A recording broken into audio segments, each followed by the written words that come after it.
Welcome to the channel again. So, in this video series, we have started the video series which will be consisting of the PYQs from different years with the explanation, and we are going through each subject one by one. So, this is the third video in this series. I have already done two videos जिसमें हम PYQ जिसमें मैं explain कर चुका हूँ concepts को और उन्हीं से रिलेटेड जो मैंने कॉन्सेप्ट एक्सप्लेन किए हैं उन्हीं से रिलेटेड और उसी पर्टिकुलर पोर्शन से रिलेटेड ये वीडियो होने वाली है। इसमें हम उस पोर्शन से जो हमने पिछली दो वीडियोस में कवर किए हैं उसके पीवाईक्यूज को इस वीडियो में हम कवर करेंगे ताकि आपको ये दिख सके कि एक्सप्लेन जो भी पोर्शन है उसमें वो इतना कितना important था हमारे लिए। So with this, I will be starting this video and I will be moving on to the slide of PYQs. So these are the PYQs from that portion which I have already explained and we have discussed in detail. तो इसमें चार question है, सारी स्लाइडों पे चार question होने वाले हैं। तो पहले तो स्लाइड पे विदाउट आंसर सिर्फ क्वेश्चंस होंगे, तो वो आपको एक बार पॉज करनी है वीडियो और ये चेक करना है कि क्या सही आंसर है, और उसके बाद फिर आप नेक्स्ट स्लाइड पर इनके सारे आंसर्स मिलेंगे। तो हम भी इसी फॉर्मेट में इसको फॉलो करने वाले हैं। लेकिन मैं जो एक्सप्लेन करूंगा, वैसे तो ये सारे के सारे पोर्शंस क्वेश्चंस एक्सप्लेन्ड हैं, बट थोड़ा थोड़ा अगर मेरे को कहीं लगता है तो मैं उसको एक्सप्लेन कर दूंगा, वरना इस क्वेश्चन को पढ़ के क्वेश्चंस को मैं पढ़कर सुनाऊंगा। उससे आपको पता चल जाएगा कि ये क्वेश्चन कितना हमारे लिए इम्पोर्टेंट था। सो एक बार गौर से देख लीजिए और कुछ पॉज करके वीडियो को सॉल्व करने की कोशिश कीजिए। ओके, सो आई होप आपने सबके आंसर सही दिए होंगे। दीज आर द क्वेश्चन और these are the answer. Which one of the following is considered as the supreme source of power? तो सुप्रीम सोर्स ऑफ पावर जो है वो चार ऑप्शन दे रखे हैं यहाँ पर, and the answer is D, constitution of India. तो ये हम अपनी एक्सप्लेनेशन वाली वीडियो में एक्सप्लेन कर चुके हैं कि the constitution of India is the supreme of all.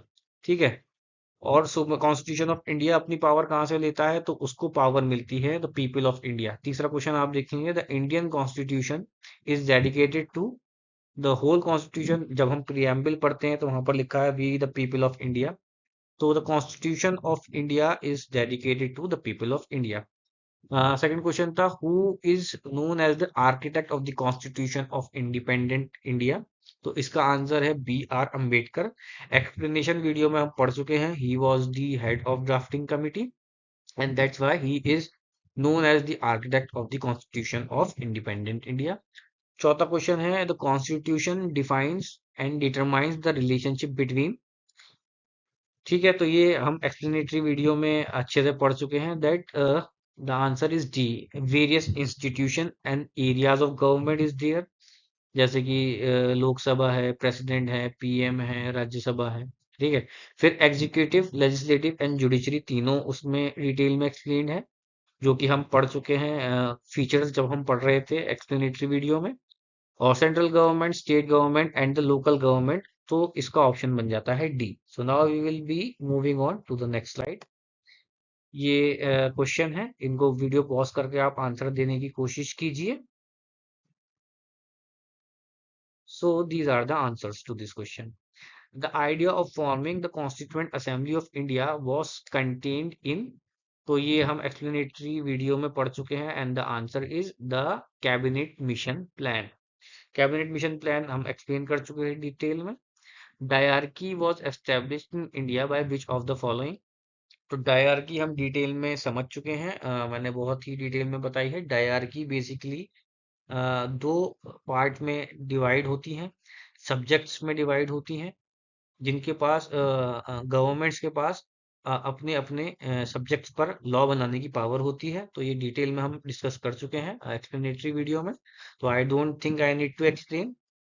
अब एस्टेब्लिश किस में हुई थी? इसका आंसर है the government of India act 1919, है ना। सबसे पहली बार ये 1990 वाला जो एक्ट है, तो ये सवाल पूछा गया है, उसमें ये प्रोविंशियल लेवल पर हुई थी। सेंट्रल लेवल पर ये हुई थी गवर्नमेंट ऑफ इंडिया एक्ट 1935 में, जो कि हम एक्सप्लेन कर चुके हैं। Number of articles and schedule in the original Indian constitution was a 395 और 8 शेड्यूल थे। उसके बाद 9, 10, 11, 12 4 शेड्यूल और जोड़े गए हैं। How many parts are present in the constitution of India? तो इसका आंसर है ए, दैट इज 22 पार्ट्स। ये पूछा गया क्वेश्चन है। So now we will be moving on to the next slide. तो इसको जल्दी जल्दी आप एक बार वीडियो को पॉज कर लीजिए, उसके बाद इसके आंसर स्क्रीन पर आ जाएंगे और पॉज कर कर इनके आंसर देने की कोशिश कीजिए। So the answer is this. According to the Constitution of India, which on the following is supreme? तो ये repeat question है, तो answer is the Constitution. Which one of the following acts made the central legislature bicameral? तो इसका answer है इसमें देखो 1935 इसका आंसर होना चाहिए, बट क्योंकि 1935 गवर्नमेंट ऑफ इंडिया एक्ट नहीं दे रखा है, तो इसलिए क्लोजेस्ट आंसर हम लगाएंगे, that is the government of India act 1919। तो next question is what was the basis of constituting the constituent assembly of India? तो वेवल प्लान भी था, पूर्ण स्वराज रेजोल्यूशन भी था, कैबिनेट मिशन भी था। ये 3 ऑप्शन यहाँ पर दे रखे हैं, तो इसका आंसर है सी, कैबिनेट मिशन प्लान, जो कि हम डिटेल में पढ़ चुके हैं, है ना। Next question is which one of the following relates to the transfer of power to the Indian and partition of the country? तो ये पॉइंट्स अगर आपने एक्सप्लेनेटरी वीडियो में पढ़े हैं, तो the Mountbatten plan is there which is in the 1946। So now we will be taking the next questions. तो ये क्वेश्चन है, इनको आप जल्दी जल्दी वीडियो पॉज कर लीजिए so that we can move on to the answers. The Indian Independence Act 1947 came into force, and the answer is A, 15th of August 1947. Then the question is when was the meeting of the Constituent Assembly held? ठीक है, तो ये हमने पढ़ा है explanatory video में, 9 दिसंबर को हुई थी 1946, जिसमें मेंबर चुने गए थे। क्योंकि वो पहली मीटिंग थी, तो प्रेसिडेंट की वोटिंग अभी होनी बाकी थी। तो सबसे ओल्डेस्ट मेंबर जो कि सचिदानंद सिन्हा थे, उनको हमने प्रेसिडेंट चुन लिया था। तो 9 दिसंबर की जो 46 की मीटिंग थी, उसमें प्रेसिडेंट कौन थे? It was presided by doctor Sachchidananda Sinha. Then there is the number of members of the drafting committee of the constitution was, तो इसमें आंसर था 7, जो कि एक्सप्लेनेटरी वीडियो में दे रखा है। आई होप अगर आपने वो वीडियो देखी है तो आपको इसका आंसर पता होगा। सो ये क्वेश्चन है, इनको आप एक बार रोक कर वीडियो को अपने आंसर लगा लीजिए। So the answer are here now. Who was the temporary chairman of the constituent assembly? तो सचिदानंद सिन्हा थे। उसके बाद परमानेंट अगला क्वेश्चन है, the chairman of the constituent assembly was B, doctor Rajendra Prasad, जिनका सिलेक्शन किस दिन हुआ था? 2 दिन के बाद, यानी कि 11 दिसंबर 1946। Which day is observed as law day? तो इसका आंसर है 26 नवंबर। The task of making the constitution was over on, and the answer is 26 November 1949। कुछ प्रोविजंस को तत्कालीन एकदम से उसको एनफोर्स कर दिया गया था, लेकिन बाकी प्रोविजंस किस दिन इनेक्ट हुए? वो हुए थे हमारी 26 जनवरी 1950, जिसको हम रिपब्लिक डे के साथ भी सेलिब्रेट करते हैं। Okay, so these are the questions. Video रोक के एक बार सॉल्व करने की इनको कोशिश कीजिए। Answer to this question is now there. On which among the following days did the Constitution of India came into effect? And the answer is 26 January 1950। 26 नवंबर 1949 के दिन कंप्लीट हो गया था। कुछ प्रोविजंस इनेक्ट कर दिए गए थे, जिसमें से इलेक्शन से रिलेटेड भी प्रोविजंस थे। ठीक है। Next question is who adopted the constitution of India? And the answer is constituent assembly. तो ये हम डिटेल में पढ़ चुके हैं। Sovereignty under the constitution belongs to, sovereignty under the constitution belongs to the people of India, जो कि preamble में हम पढ़ चुके हैं, जो कि एक्सप्लेनेटरी वीडियो में थोड़ी थोड़ी हिंट हमने फीचर्स वाले पार्ट में इसको पढ़ा है। Which Indian artist decorated the handwritten copy of the constitution? ये शायद उस वीडियो में नहीं है, तो आंसर इज नंदलाल बोस। तो ये आप क्वेश्चन नोट डाउन कर लीजिए, बहुत इंपॉर्टेंट क्वेश्चन है। With this we will be taking next questions. तो इनको एक बार वीडियो पॉज करके आप देख लीजिए, इनके आंसर देने की कोशिश कीजिए। Okay, so the correct answers are now on the screen. Which among the following is described as lawyer's paradise? तो the answer is Constitution of India. बहुत ही सरल क्वेश्चन है। इन इंडिया वी फॉलो, हम कौन सा सिस्टम फॉलो करते हैं? Adversary system of justice, है ना। इनक्विस्टिशनल सिस्टम ऑफ जस्टिस हम फॉलो नहीं करते हैं यहाँ पर। एडवर्सरी सिस्टम में क्या होता है? एडवर्सरी सिस्टम में बेसिकली होता है कि one is not guilty until until उसके खिलाफ कोई सबूत ना आ जाए, ठीक है। तो हम उसको बिलीव करते हैं that he is not guilty. Inquisitorial system में क्या होता है कि one is guilty till he is proven innocent. तो ये दोनों सिस्टम की मैंने एक छोटा सा डिफरेंस बता दिया, बाकी आप इसको थोड़ा एक्सप्लेन उसमें जाकर पढ़ सकते हैं। मेन डिफरेंस इसका यही है। तो इंडिया में एडवर्सरी सिस्टम ही फॉलो होता है। Which was the first country to have written a constitution? सबसे पहले किस कंट्री ने कॉन्स्टिट्यूशन लिखा था? और इसका आंसर है यूनाइटेड स्टेट्स ऑफ अमेरिका। ये शायद क्वेश्चन हमारे एक्सप्लेनेटरी वीडियो में नहीं था, तो ये यहाँ पर आपको मिल गया है, ठीक है। यही फायदा है एक्सप्लेनेटरी वीडियो प्लस एमसीक्यूज बनाने का, कि मोस्टली चीजें तो एमसीक्यूज की कवर्ड है, बट फिर भी अगर कोई चीज बच जाती है तो हम एमसीक्यूज में भी उसको कवर कर सकते हैं, है ना। Next question is the constitution of India is highly federal highly unitary? इस चीज को हम बहुत ही डिटेल में डिस्कस कर चुके हैं। तो it is partly federal and partly unitary. I hope ये आपको समझ में आ गया होगा। So now we will be moving on to the next questions. यहाँ वीडियो रोककर एक बार इन क्वेश्चंस को आप गो थ्रू कर लो और आंसर करने की कोशिश करो। Okay, so the first question is Indian Constitution provides a unitary state with subsidiary federal features rather than a federal state with subsidiary unitary features. Who said this? तो ये बोला है प्रोफेसर केसी वियर ने। ये हम डिटेल में पढ़ चुके हैं, एक्सप्लेनेटरी वीडियो में था। आई होप इसका आंसर आपने करेक्ट दिया होगा, आपने अपने नोट्स बना लिए होंगे उस वीडियो को देख के। Who among the following said that Indian Constitution is a federation with strong centralizing tendency? तो ये बोला है सर आइवर जेनिंग ने। This is also there in the notes, explanatory video में है। Which one of the following is not an essential characteristics of a federal constitution? And the answer to this question is presidential form of government। क्यों, कौन सी form of government होती है? Parliamentary form of government होती है। और ये features में essentials में बहुत ही हमने डिटेल में एक्सप्लेनेटरी वीडियो में डिस्कस किया है। According to the Supreme Court decision in SR Bomai versus Union of India, the Constitution of India is A federal. कई सारे केसेस हैं वो हमने उस वीडियो में डिस्कस किए हैं। आई होप आपने सबके आंसर करेक्ट दिए होंगे। So we will be taking the next slide. इसमें एक बार वीडियो को पॉज कर लीजिए और अपना आंसर टिक करिए। Now the answers are on the screen. The basic characteristic of a federal constitution is that the constitution is written and provides for separation of power। दोनों, है ना। तो ये एसेंशियल्स तो हमने एक्सप्लेनेटरी वीडियो में पढ़ रखे हैं, तो मेरे को दोबारा इसको बताने की जरूरत नहीं है। Which of the following determines the federal character of the Indian Constitution? Federal character की यहाँ बात हो रही है, तो distribution of power between centre and the states, है ना। ये करेक्ट आंसर है। अगर आपने मेरी एक्सप्लेनेटरी वीडियो देखी है तो आपको ये पता होगा। In which of the following cases did the Supreme Court hold that the states do not enjoy sovereignty under the Indian Constitution as it does not provide for federal character in the strict sense? And the answer is the state of West Bengal versus Union of India। तो ये शायद explanatory video में cover नहीं है। So now you get this from the MCQ video. तो अब हमारी लगभग पूरी चीज इस टॉपिक से रिलेटेड कंप्लीट हो चुकी है ना। क्योंकि जो वहां नहीं है वो यहाँ है, और जो यहाँ नहीं है वो वहां है, ठीक है।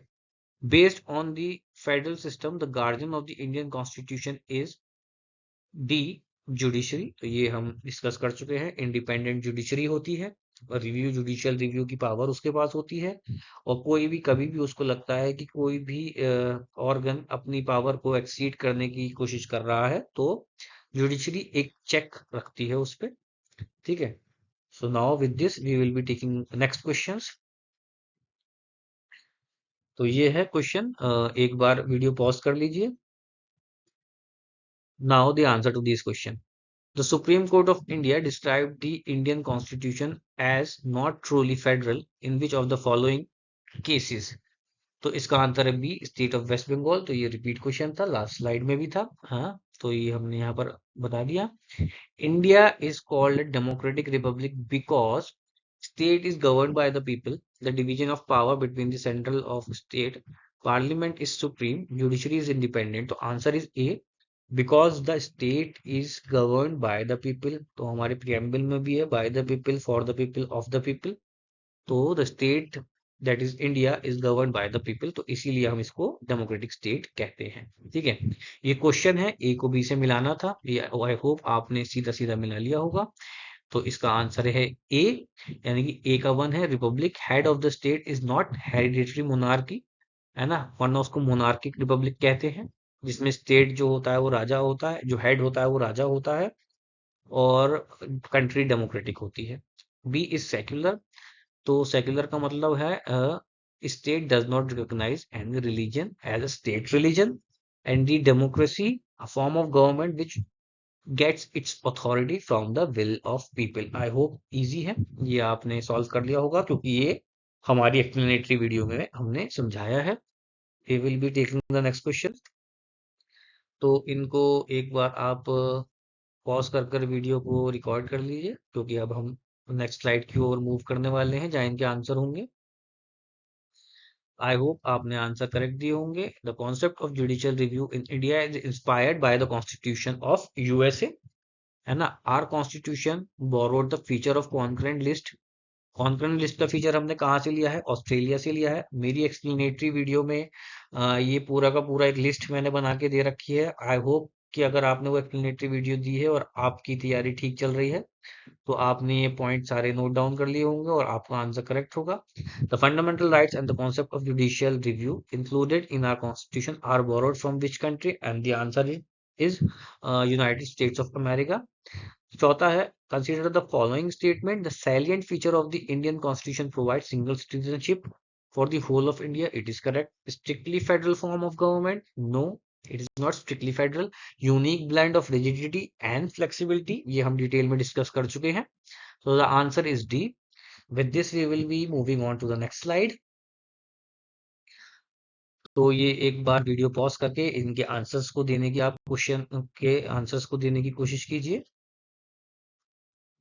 So now you can see the answers on the screen. Out of the following, which is not related to the Indian Constitution? तो presidential form of government is not related, क्योंकि हमारे यहाँ parliamentary form है।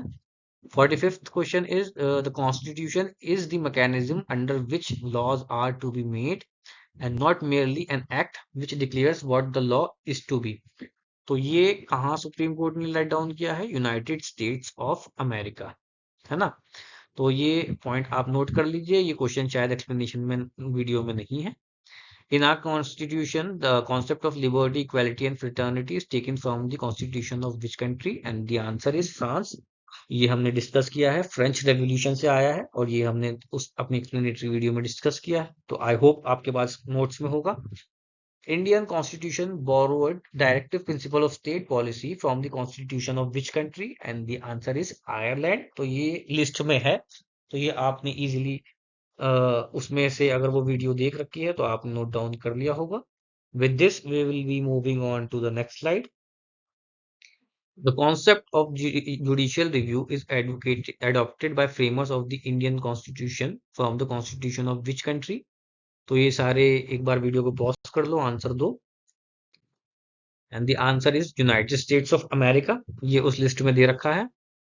Out of the following which country constitution influenced India to adopt the concept of Westminster system? तो इसमें शायद गलत answer C दे रखा था, तो इसका करेक्ट आंसर है Britain. Westminster system and rule of law has been borrowed from the Britain. तो ये आप एक बार नोट डाउन कर लीजिए, ये एक्सप्लेनेटरी वीडियो में बिल्कुल सही सही लिखा हुआ है। यहाँ पर इसका ऑप्शन गलत दे रखा था, and the correct answer is C. Sorry, the correct answer is, इसमें ब्रिटेन दे ही नहीं रखा है, तो इसीलिए इन चारों ऑप्शन में से कोई सा भी नहीं हो सकता। तो इसका करेक्ट आंसर है Britain. not United States of America. So under Article 21 of the Indian Constitution, the word procedure established by law are taken from the constitution of which country? तो procedure established by law हमने लिया है Japan से, है ना? Due process of law is followed in America. तो ये मैंने एक पॉइंट आपको बता दिया. The concept of single citizenship is adopted in India from the constitution of which country? And the answer is UK. है ना? सिंगल सिटीजनशिप हमने कहाँ से ली है? यूके से ली है. With this we will be moving on to the next slide and next question. तो ये क्वेश्चन आप एक बार देख लीजिए, उसके बाद इसके आंसर स्क्रीन पर आ जाएंगे. वीडियो को पॉज कर लीजिए. And the answers are here. Which of the following has not been taken from the British Constitution? तो फंडामेंटल राइट्स हमने ब्रिटिश कॉन्स्टिट्यूशन से नहीं ली है, क्योंकि वो हमने यूएस कॉन्स्टिट्यूशन से ली है. The emergency provisions in the Indian Constitution are taken from the Constitution of which country? Emergency provisions हमने लिए हैं जर्मनी से. Fundamental rights were borrowed from the Constitution of which country? US Constitution से ली है. The concept of equal protection of laws enshrined under Article 14 of the Indian Constitution find its roots from the American Constitution. ठीक है, equal protection of laws American Constitution से हमने लिया है. With this पुरानी video में जितने भी मैंने कॉन्सेप्ट दो वीडियो 1 और वीडियो 2 में जितने भी हमने कॉन्सेप्ट डिस्कस किए थे, ये उनके एमसीक्यूज थे जितने आज तक पूछे गए हैं एग्जाम्स में. कई सारे रिपीट थे, बहुत सारे हम डिस्कस कर चुके हैं, मतलब ये सारे ही हमने डिस्कस कर लिए हैं. अब आने वाले फ्यूचर एग्जाम्स में जो आएंगे उनको छोड़कर. तो आई होप इस तरीके से मैंने आपको एक बिट दे दी है कि कैसे हम एक एक सब्जेक्ट का एक एक टॉपिक इस तरीके से डिटेल में कवर करेंगे. एमसीक्यूज को कवर करेंगे, पहले एक्सप्लेनेशन को कवर करेंगे, डिटेल में समझेंगे कि मुद्दा क्या है. जो रिमेम्बर करने वाला होगा, याद रखने वाला होगा, उसको याद रखेंगे. उसके बाद उसी से रिलेटेड जितने भी एमसीक्यूज पीवाईक्यूज हैं, हम उनको एक बार गो थ्रू करेंगे. इससे हमें पैटर्न भी समझ में आ जाएगा कहाँ से सवाल आते हैं, है ना? और साथ ही साथ हमारा रिवीजन भी हो जाएगा. विद दिस आई होप आपको ये पसंद आ रही हैं वीडियोस, आपको ये हेल्पफुल लग रही हैं, बेनिफिशियल लग रही हैं. So with this I will be taking a leave and we will be meeting in the next video.